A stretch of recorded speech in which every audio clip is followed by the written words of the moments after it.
William, welcome. But thank you. Glad to be here.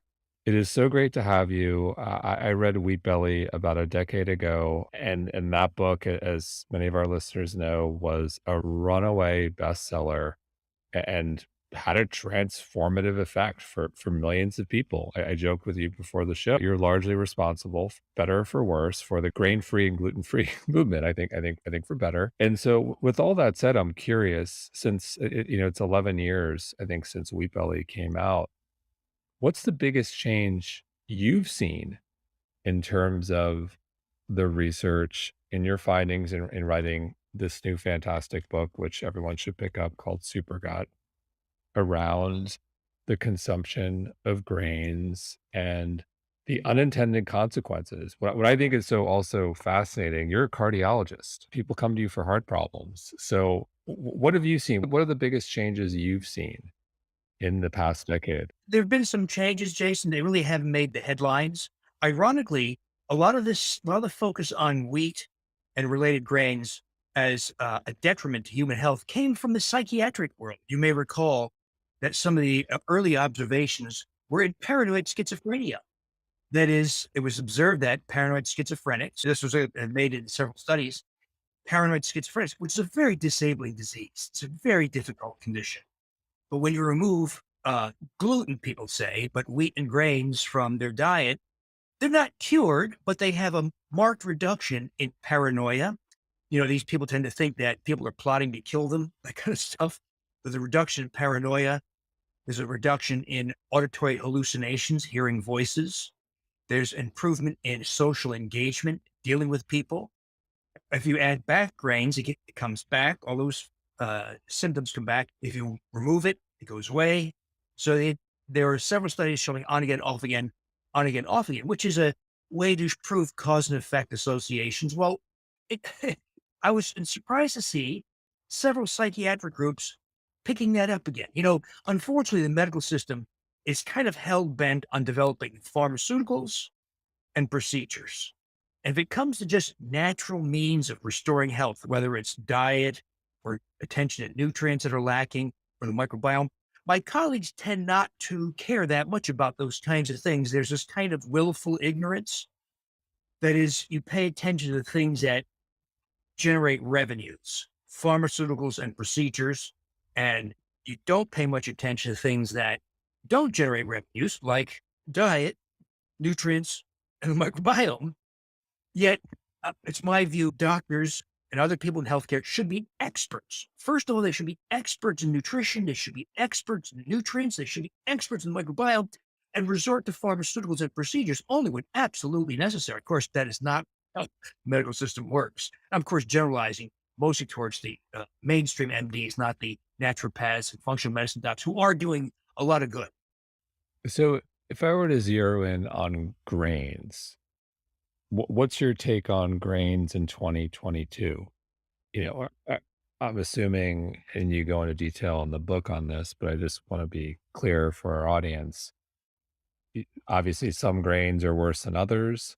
There are some that are probably okay. How would you classify the absolutely try to avoid at all costs versus, you know, probably okay every once in a while, and then the last bucket, probably okay, there's some benefit. How do you think about those 3 buckets, if you will, and what are the grains in each bucket? People often don't think of grasses. That's what grains are. They're seeds of grasses. They don't think of them as being promiscuous. But they are. They share a lot of genetics.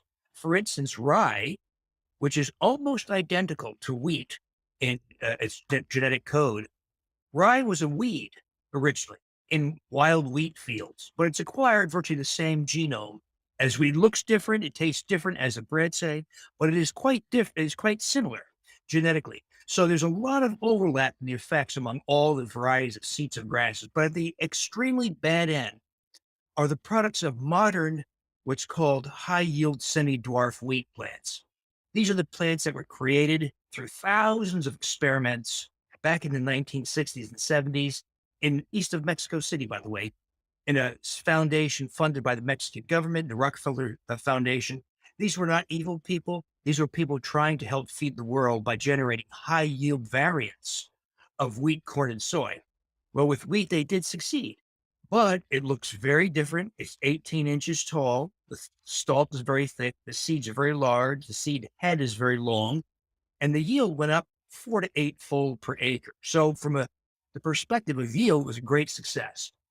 What they didn't do, of course, is test its suitability for human consumption. Well, I would argue no wheat is appropriate for human consumption because even going back 10,000, 8,000 years, when humans first adopted wild wheat, there was a major disruption of health when that happened. There was an explosion in tooth decay. There was a doubling of knee arthritis.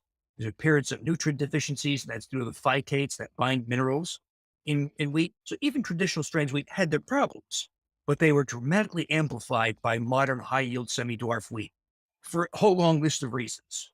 The gliadin protein was changed and made it a more potent appetite stimulant. It increased celiac disease incidence fourfold. Modern wheat is enriched in wheat germ agglutinin because it makes it pest resistant. The greater the wheat germ agglutinin content in a wheat plant, better able it is to resist insects and molds. And so farmers and agribusiness scientists selected wheat to have greater wheat germ agglutinin, not recognizing it's a very potent bowel toxin. Likewise, phytates are also pest resistant, so farmers selected strains richer in phytate, but phytates bind all minerals in your gut: calcium, magnesium, iron, zinc, and others, and you poop them out. So while we're told that consumption of grains is necessary for B vitamins and fiber, and you'll become the opposite is actually true. Numerous deficiencies develop in people who consume grains in their diet, especially iron. And so the worst is modern high yield semi dwarf wheat, followed by other more traditional strains of wheat. Rye and barley are very close because of the shared genetics. Corn is still pretty bad because the zein protein of corn looks a lot like the gliadin protein in its amino acid sequence. So still can trigger, for instance, autoimmune diseases. As you get further down the line, oats with its avidin protein, sorghum, and then all the way at the most benign end is rice, but rice is nowhere in that continuum, Jason, do you get one that's completely free of problems. So even rice at the most benign end is mostly sugar, starch, mostly sugar. So it has all the implications of consuming a lot of sugar. And rice is a natural concentrator of arsenic. So it has very large quantities of arsenic, particularly when it's concentrated in forms like rice milk. Now, there's never been a acute toxicity, but there is emerging evidence to suggest there's chronic toxicity from overexposure to arsenic. So let me ask you this. I know you're a big fan of omega-3s, as am I.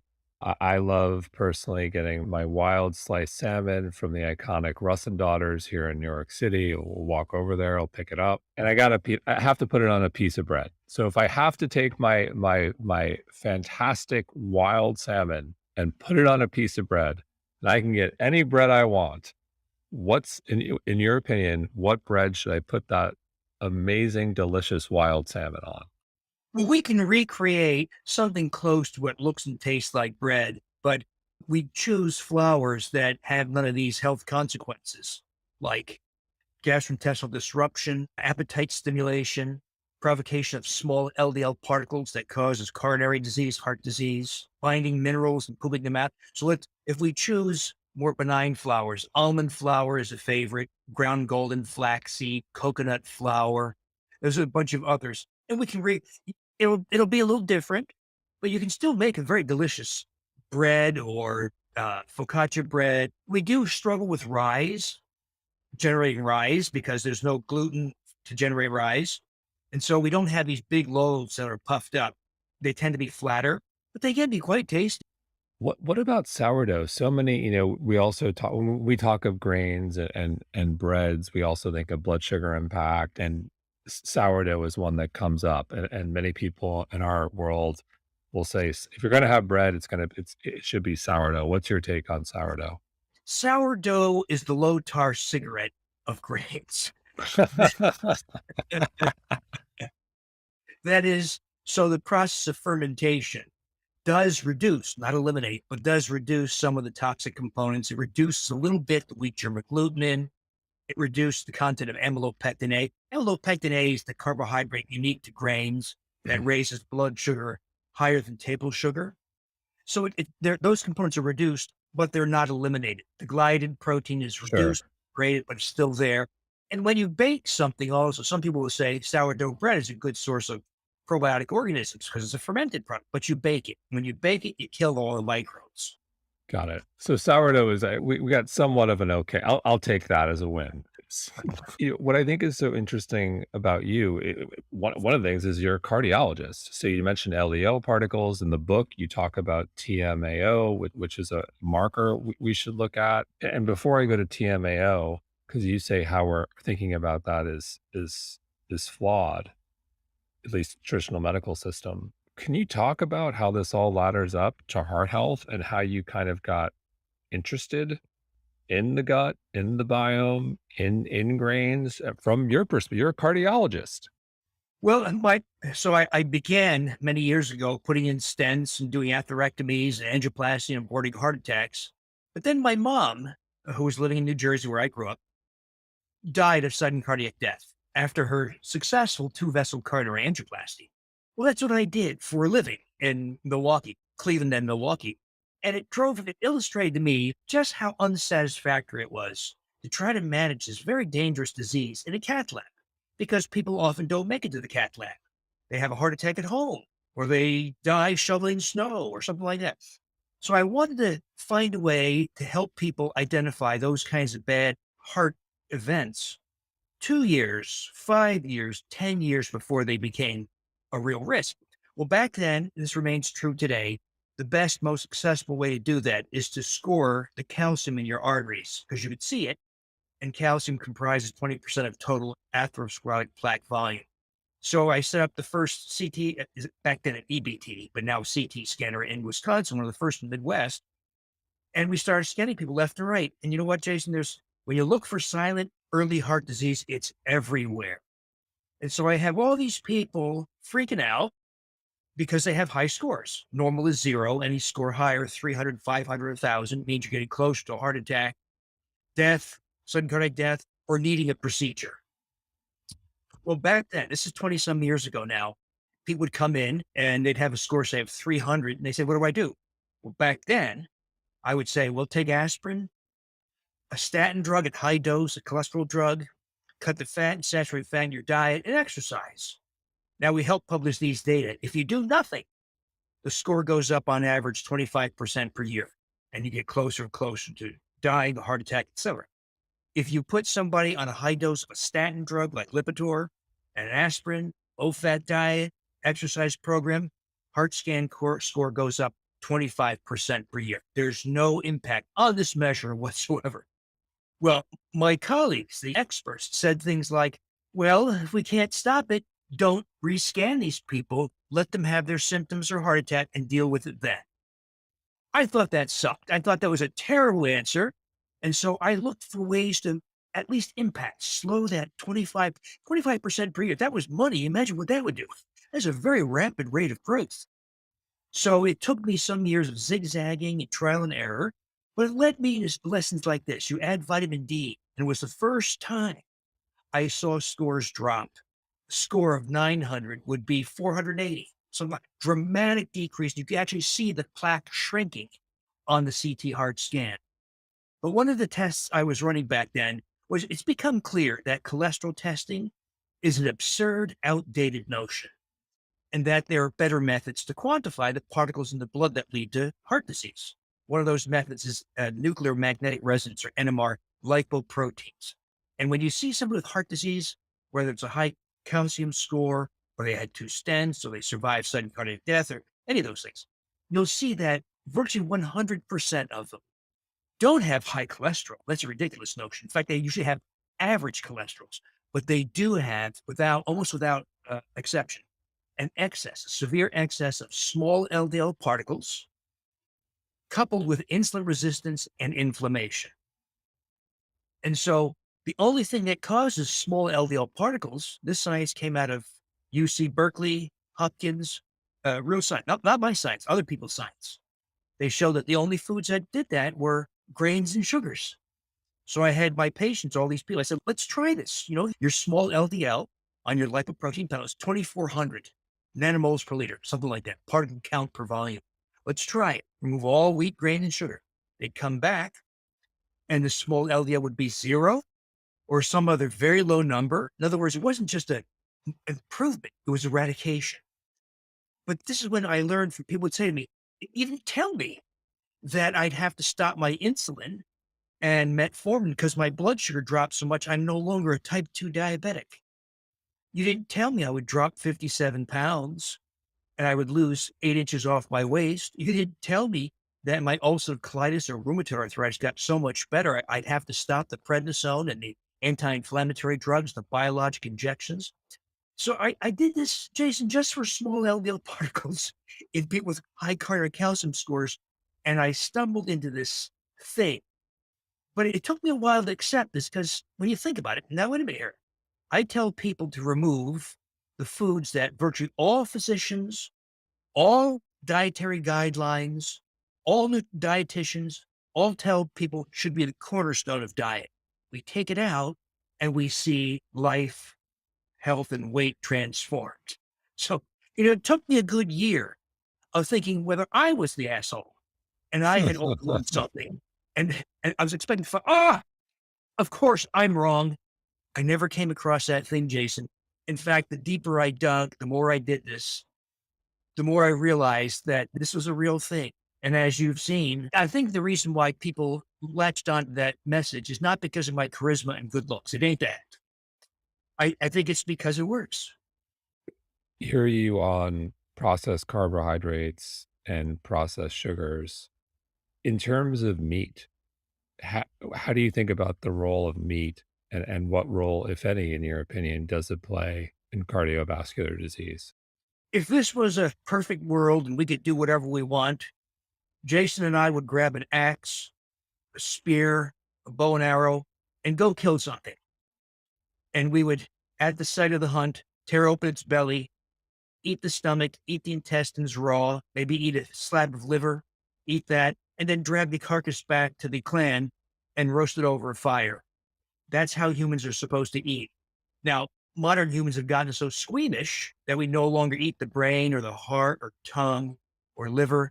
And we even do really stupid things like buy boneless, skinless chicken breast and not take all the nutrients out of the bone, bone marrow, the collagen, hyaluronic acid in the skin. So we've all gravitated towards this kind of almost comical way of eating. So meat has nothing to do with coronary disease. Meat has nothing to do with colon cancer. So that came from deeply flawed observational epidemiologic studies. I say, Jason, what did you eat last Tuesday? You say, well, I think I had three eggs and I had maybe some sausage, but then what did I ever? And then we take those questionnaires, and then I call you in 5 years and say, Jason, how's your health? You report your health, and then we construct some kind of association. That's garbage science. That is the bulk of what came out of the nurses' health study, for instance, the physicians' health study. 22,000 physicians, 47,000 nurses, asking them things like, did you drink milk today? And then trying to predict colon cancer or heart disease 5 years later, 10 years later. They're absurd studies that can only begin to generate an hypothesis. Unfortunately, people like the USDA and the US Department of Health and Human Services regard that as good science. It's not good science. It's garbage science that can only become an hypothesis to be proven in real. So it sounds like what you're getting at is, if we are going to enjoy meat, eat your grass fed, your pasture raised, your full fat, and avoid your highly processed meats. Your highly, whether it's highly processed, your salamis or bacon that's highly processed. Like, am I summarizing correctly? If we're going to enjoy meat, I stay think you're close. right. That is, make sure you eat the fat, don't trim it off, save the bone, and when appropriate, make soup, stews, or broths out of it. Now, with the processed meats, there's two kind of general categories, and they're very different. Unfortunately, people mix them up. So, meats that are cured with sodium nitrate, I think that is an issue, and it's an often misunderstood issue. The issue is not the nitrate. Sodium nitrate is actually very benign, might even be healthy for you if you took it directly. But the problem is if you, let's say you put sodium nitrate in your bacon and then heat it, That's when the nitrite reacts with the amine groups and the proteins. That's where you get those nitroso products, the nitrosamines that are likely carcinogens. I say likely because in experimental models, they're very carcinogenic. In epidemiologic observational evidence, they seem to be associated with cancer, but that's very weak. But to really prove it, I'd have to say, Jason, we're going to line up a whole bunch of people and we're going to have you eat bacon and it'll either be high in nitrates or have no nitrates. And we're going to watch and see who has more colon cancer. Well, nobody's going to do that study. So Right. we're left with the uncertainty, but it's probably a carcinogen. Now, that's distinct from salami, sopressata, and fermented meats. What those are is raw meat, which are either left to ferment out in the open or are inoculated with microbes. So, two common microbes would be Pediococcus pentaceus and Leuconostoc mesenteroides, and these are and they ferment the meat. So it's raw meat but fermented, and they're delicious. And those don't have nitrites, don't have carcinogenic properties, and in fact, they're sources of very beneficial microbes. Those two species are very beneficial. But it means that people who confuse the fermented meats with the cured meats are depriving themselves of a very important source of beneficial microbes. Interesting. So let me ask you this to summarize your philosophy on diet, what does your food pyramid look like? I think humans should, we live in a world where a lot of things have been perverted, like Yes. livestock now or flesh. Everything. So, and can we undo all this? Well, I don't know. 7 billion people on this planet fattened up with grains, and we say, let's not eat grains. Not really a feasible solution in India, Bangladesh, and Asia. But those of us who can afford to, I think, should have zero grains. So it's not even on the chart. I think the centerpiece should be consumption of animal products, whether that's in the form of fish or shellfish or poultry or wild game or livestock, as best as most people can tolerate in a squeamish world, squeamish modern world. Organs whenever you can. Liver's pretty acceptable to some people, at least. Most don't accept thymus and pancreas and kidney, but at least some of that. Save the bones, make stews, broth, soups out of it, save the fat, vegetables, legumes. One of the things that a lot of people are not paying attention to is the intake of nutrients that feed the microbiome. That is mostly prebiotic fibers, polysaccharides, and other things that microbes need. And because if you don't feed them, weird stuff happens. So one of the things that happens, for instance, in extreme ketogenic or carnivorous diets, where there's not attention being paid to including legumes like white beans, black beans, kidney beans, onions, garlic, shallots, root vegetables, asparagus, dandelion greens, etc. If you don't pay attention to those kind of things, something strange happens in the human microbiome, intestinal microbiome. You're starving good bacteria, so they diminish in numbers or die off. But there are some species, especially Akkermansia, that loves those fibers, but when it's deprived of fiber, has an added capacity to consume human mucus. Human mucus lines the GI tract. It protects you from microbes and food and other things.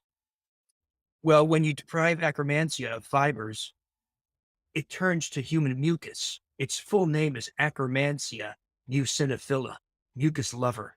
And it starts to eat through your intestinal wall, and it causes colitis, intestinal inflammation, and it opens the door to allow bacterial breakdown products, because there are trillions of microbes turning over rapidly in the GI tract. The breakdown products gain entry to the bloodstream. That's called endotoxemia. But that explains how somebody who does not pay attention to their mucus barrier, the species in their GI tract, etc., can export the effects of their microbiome to the skin as rosacea or psoriasis, or to the brain as Alzheimer's dementia, Lou Gehrig's disease, Parkinson's disease, seizure disorders, and depression. Depression's a big one. Or to joints and muscle as rheumatoid arthritis or fibromyalgia. So in other words, all modern common chronic diseases need to be reconsidered, re-examined in light of the human microbiome. But I fear a lot of people who did those diets, severe, strict, low-carb diets, by not paying attention to the intake of those sources of fibers may pay a long-term health price. Because when you have that endotoxemia, your insulin resistance goes up, your blood sugar goes up, your blood pressure goes up, despite all the upfront benefits, which are substantial. But then long term, you start to see a rise in blood sugar, rise in blood pressure, rise in triglycerides, fatty liver. You start to have intestinal inflammation. You open the door to neurodegenerative disorders, autoimmune disorders, ulcerative colitis, Crohn's disease, diverticular disease, and even colon cancer. Bringing it back to the gut, y you know, we're huge believers in the microbiome, and it all starts with a healthy gut, and I know you believe this, and you spend time a great deal of time in the book talking about SIBO, and you believe SIBO is more widespread than type 2 diabetes and pre-diabetes epidemics. And you say, quote, "It is so ubiquitous, it spans all societal levels, regardless of geography, sex, income, or age." I read that. I said, wow. So can you unpack that? That's a pretty big, powerful statement. Can you unpack that one? Sure. You know, Jason, I was guilty. Well, up till a few years ago, I thought SIBO, small intestinal bacterial overgrowth, for your listeners who are unfamiliar, all it means is stool microbes in the colon have proliferated for whatever reason. You got exposed to an antibiotic, you're eating glyphosate in your food, herbicides, pesticides, all kinds of reasons. But stool microbes, unhealthy microbes, have proliferated, outmuscled healthy microbes, but then ascend up into the ileum, jejunum, duodenum, and stomach. So essentially 30 feet, trillions of microbes. And once again, they turn over really fast, minutes to hours. Their lifespan is only minutes to hours. And they die. A lot of their breakdown products enter the bloodstream, endotoxemia. So that's what SIBO is. Well, I was guilty of thinking SIBO was this really unusual thing. Hardly anybody has it. Yeah, we may have all had adverse effects on our microbes in our colon, but I didn't think this intestinal process, small intestinal process, was much of a big deal until this came out. This device came out. It's called the AIRE device, AIRE. And it's a simple device that measures hydrogen gas. The newest model measures hydrogen and methane. When you blow into it, it registers on your smartphone the amount of hydrogen or methane you're producing. Now, the inventor is Dr. Angus Short from Dublin, Ireland. He invented it for his girlfriend, his fiance, now wife, because she had irritable bowel syndrome and was told to go on a low FODMAPs diet, essentially a low fiber, low sugar diet. Well, he saw how much she struggled with that and had inadvertent exposures and would have diarrhea and bloating, abdominal discomfort. So he invents this device he thought that was only useful for IBS and low FODMAPs diet. Well, I got a hold of it in 2019. I called him. I said, Angus, do you understand what this is? He says, no. I said, this is not just a device for that. It's a device that maps out where in the GI tract microbes are living, and it's a way to find out why you have a food intolerance. So whether it's FODMAPs or nightshades or fructose or fruit or nuts. So people will say, I can't eat tomatoes. It's a nightshade. So if I avoid tomatoes, I'm okay. No, you're not okay. The problem wasn't the tomato. The problem was the SIBO that caused your nightshade intolerance. Get rid of the SIBO, and more than 9 times out of 10, you can eat tomatoes all day if you want. And so now the device, unfortunately, in its current version, doesn't have this instruction because it's it was news to this engineer. He's not a doctor, he's an engineer, but it's a game changer for intestinal health. But I point this out because what shocked me, Jason, was the number of people. We've done this now, hundreds, perhaps thousands of people. It's the exceptional person who tests negative for hydrogen gas. And you can say, well, maybe the device is flawed, maybe the method is flawed. But here's what happens. Here's how this plays out in real life. Somebody tests. There's a specific way to do this. They test. They have real high value hydrogen gas, 0 to 10, maybe 10. They do something to eradicate the SIBO and retest a month later, whatever, 6 weeks later. They're negative now. And their irritable bowel syndrome is now gone. Their rosacea goes away. Their psoriasis goes away. They can now eat the foods they were previously intolerant to. In other words, it's not just a number we're treating. We're also seeing health phenomena. People finally lose the weight they've been trying to lose. The triglycerides drop, fatty liver recedes. So all kinds of. It doesn't mean you have to buy one of these devices to do this. They're about, it's about $200, but it's useful over and over and over. By the way, you can share it with the rest of your family. But it is a game changer for intestinal health. So, what are some of the telltale signs for our listeners that they might have SIBO? So those food intolerances are a very good telltale sign. And if they occur within 90 minutes of consumption, so if you say, if I eat beans, I know I'm going to have diarrhea or bloating or abdominal discomfort or emotional effects, anger, panic attacks, anxiety, and suicidal thoughts. If that occurs within 90 minutes, it's diagnostic for SIBO because if it occurs within 90 minutes, it's too fast to have reached the colon. It has to be in the upper GI tract. Another very common sign would be fat malabsorption.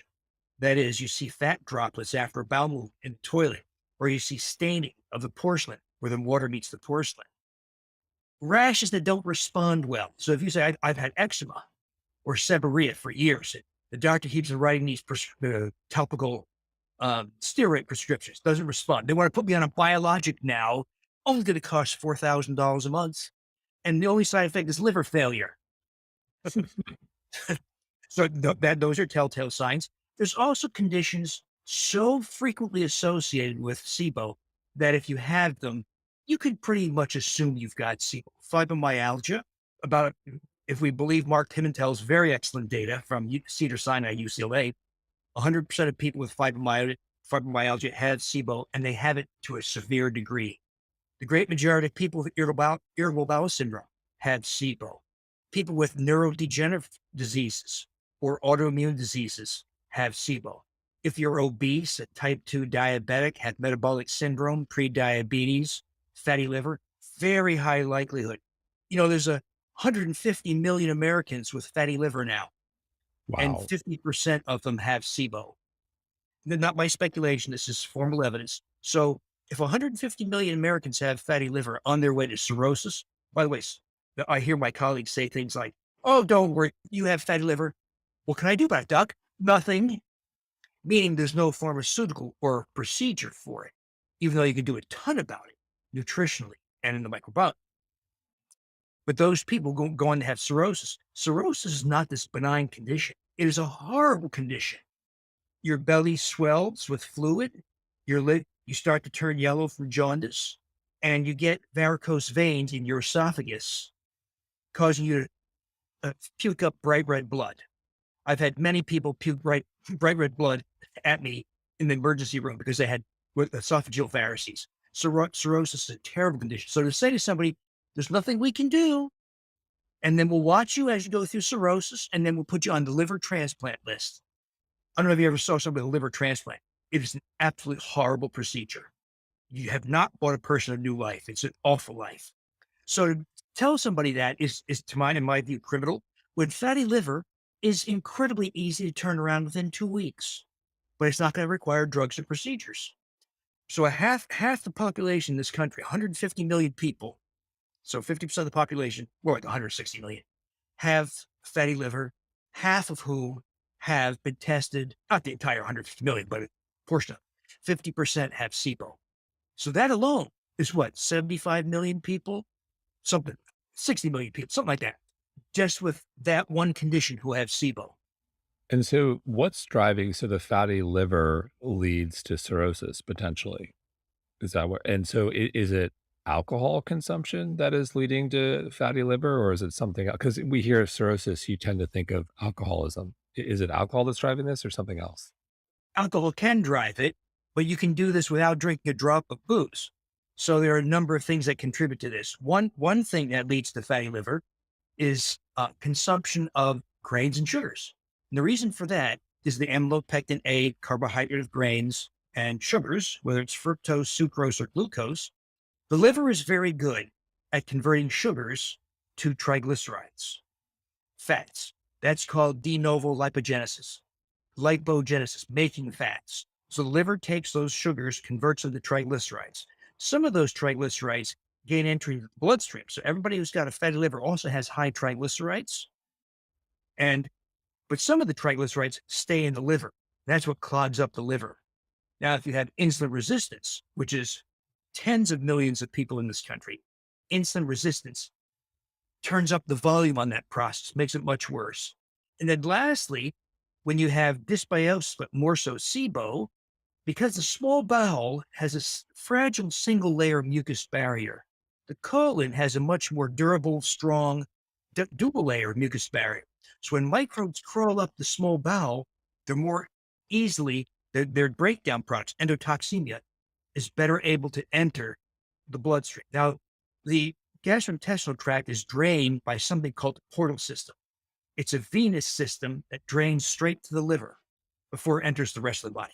So GI tract, small bowel, endotoxemia, draining to the liver via the portal circulation.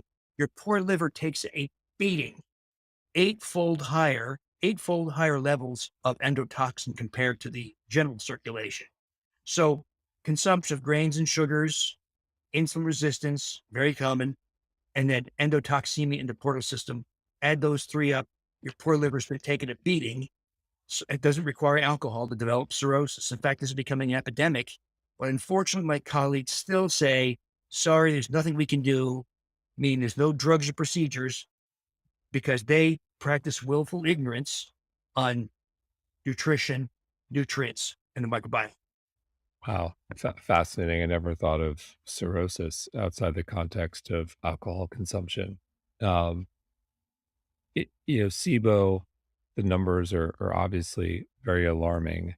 What I also found alarming is, oh, great, there's SIBO's lesser known cousin, if you will, which you call SIFO, SIFO. I'm like, this is a new one. I'm first to everything here. Can you talk about SIFO?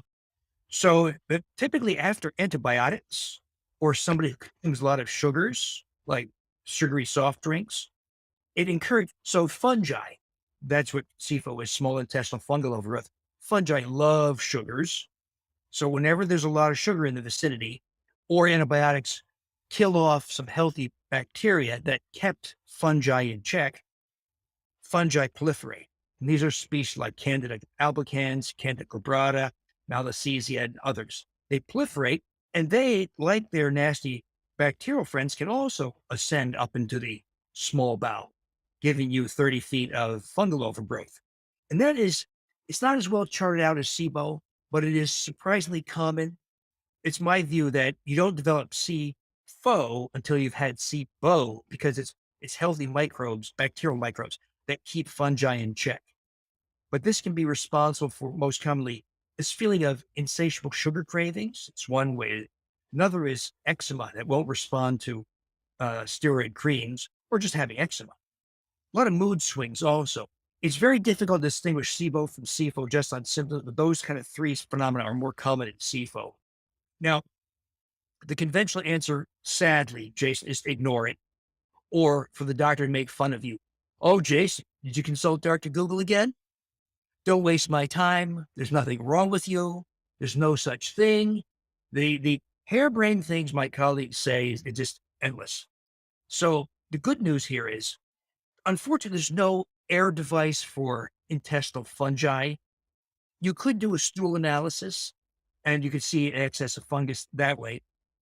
But lately, the means to manage fungal overgrowth, if you suspect you have, because you've got skin rashes and wild mood swings, etc., the treatments are so benign, it would be reasonable to proceed empirically. That is based on your best judgment, because the things we use, like berberine or curcumin, non-absorbed factors, by the way.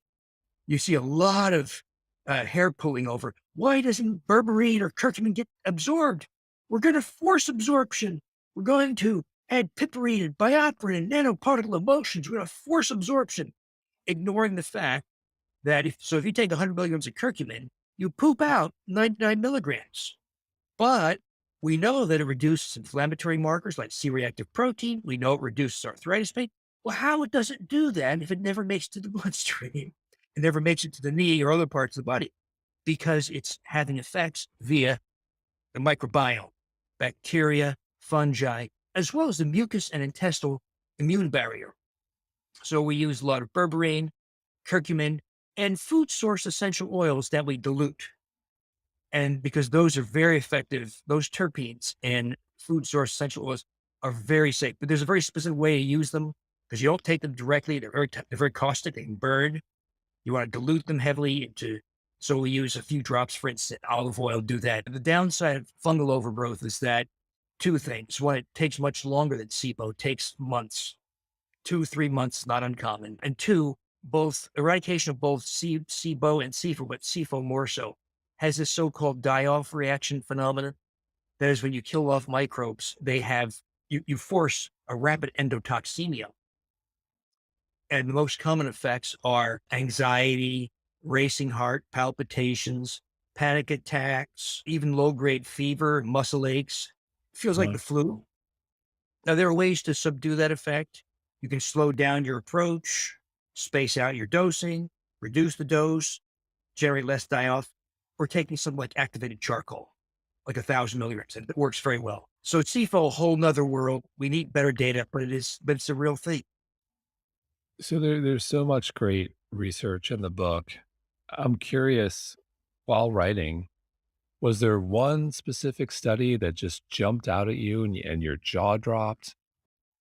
Yeah, there was actually a series of studies, Jason, from MIT that started in 2017 to 2013 to 2017. It came from a cancer group. They were just looking at the anti-cancer effects of this one species of microbe, Lactobacillus reuteri. But they noticed that the mice who got the reuteri developed all kinds of unexpected effects. Their skin healed faster after a wound. Their hair grew faster. They had more lustrous, moist hair, more sebum. They didn't get fat when fed a bad diet. They didn't lose their hair. They continued to mate and play with each other even into old age. They preserved muscle, didn't lose muscle like all aging creatures do. In other words, a whole range of positive effects. So thinking about that, seeing these data, I said, you know what? I'm going to get that same microbe. Its full name is Lactobacillus reuteri DSM 17938. So that's the strain they used. Well, that's available actually as a commercial product. It comes from a company in Sweden called BioGaia, and it's sold as a product called Gastrus, Gastrus. But it's a tablet intended for infants because it reduces colic. It helps them recover from diarrhea after an antibiotic, has some other positive effects, reduces regurgitation of formula and breast milk.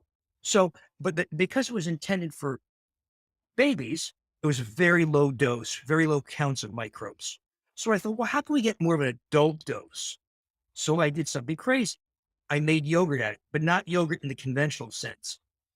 Commercial yogurt is made by fermenting for 4 hours. Fermentation meaning doubling, bacterial doubling. One microbe becomes two, two becomes four. They don't have sexual reproduction like we do. They just double. So reuteri doubles every 3 hours. So if we did like they do with a yogurt factory and we allowed it to double over 4 hours, you've got nothing. So I fermented it for 36 hours, 12 doublings, and we performed something called flow cytometry on the yogurt, count microbes, and we get somewhere around 350, 360 billion bacteria per half cup serving. And now this is anecdotal, but thousands of people eating this yogurt with super duper high counts of reuteri, and virtually all the observations made in mice are playing out in humans. The ladies love it because there's an explosion of dermal collagen and they start to lose their skin wrinkles at about 8 weeks. There's an acceleration of healing. There's a deeper sleep. So I was a chronic insomniac, always struggling to sleep, watching TV and reading books at 3 a.m. I sleep now straight through 9 hours, vivid dreams. Those of us who use actigraphic devices like an Apple Watch or an Oura Ring or a Whoop or a Fitbit and track REM and other phases of sleep, you'll see an extension, 20-25% extended REM periods, which is restorative sleep, important for mental health. Libido goes up. You start to have more erotic dreams. This is true. You restore muscle loss. We lose muscle and strength as we age. It comes back, particularly if you combine it with strength training. There is human data that it preserves bone density. And you know what? Because this effect according to the MIT studies, works. Reuteri tells your brain to release oxytocin, the hormone of love and empathy. People say, I like my spouse better. I like my family better. They are less annoying to me. I like my coworkers better. I introduce myself to strangers in line for coffee at Starbucks. I'm better able to understand other people's opinions. So we're seeing incredible physical and social consequences of this one microbe.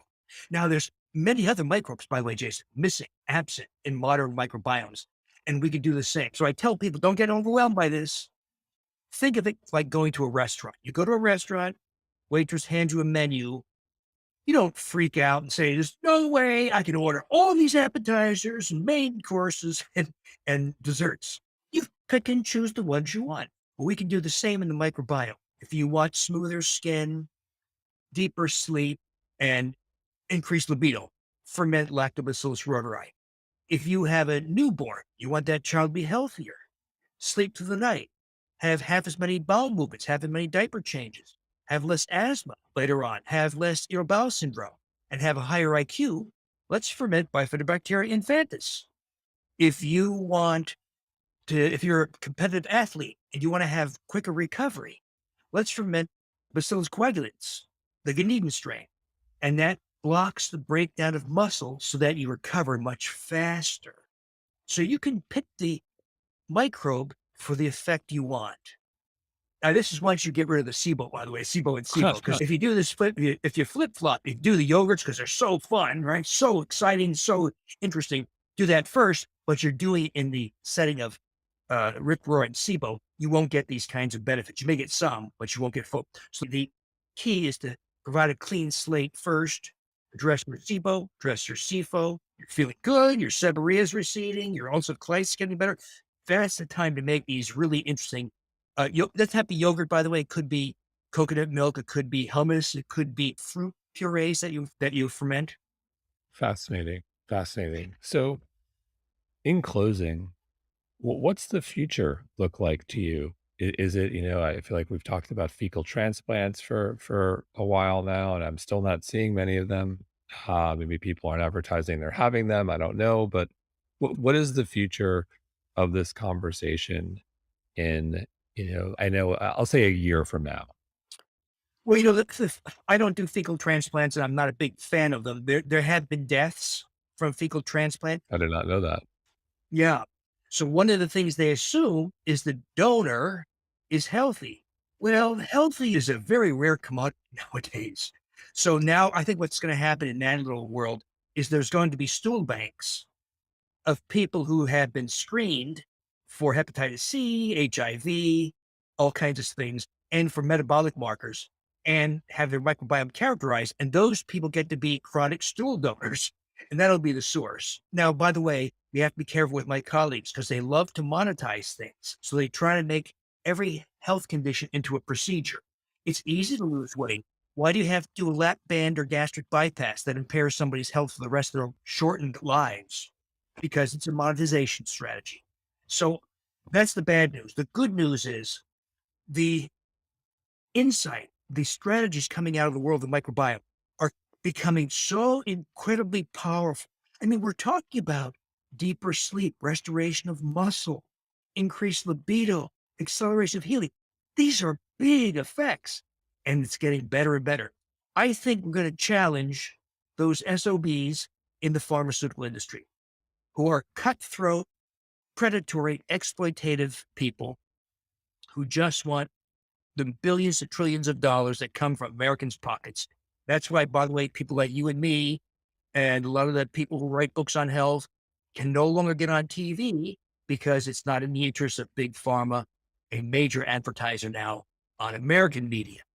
And so that's why what you're doing, Jason, is so important to get these kinds of messages out to let people know.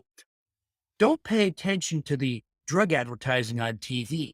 Let's talk among ourselves via podcasts, blogs, social media to some degree. Let's collaborate. Let's learn. And because right now, even though you don't hear it on CBS or NBC, the tools in the microbiome have become very impressively effective. but somebody's got to tell you, it ain't going to be the doctor because the doctor doesn't care. Well said. William, thank you so much. Really excited for Supercut. Congratulations. Thank you, Jason, and keep on doing what you're doing. It is truly a critical thing you're doing. It's very helpful. Thank you.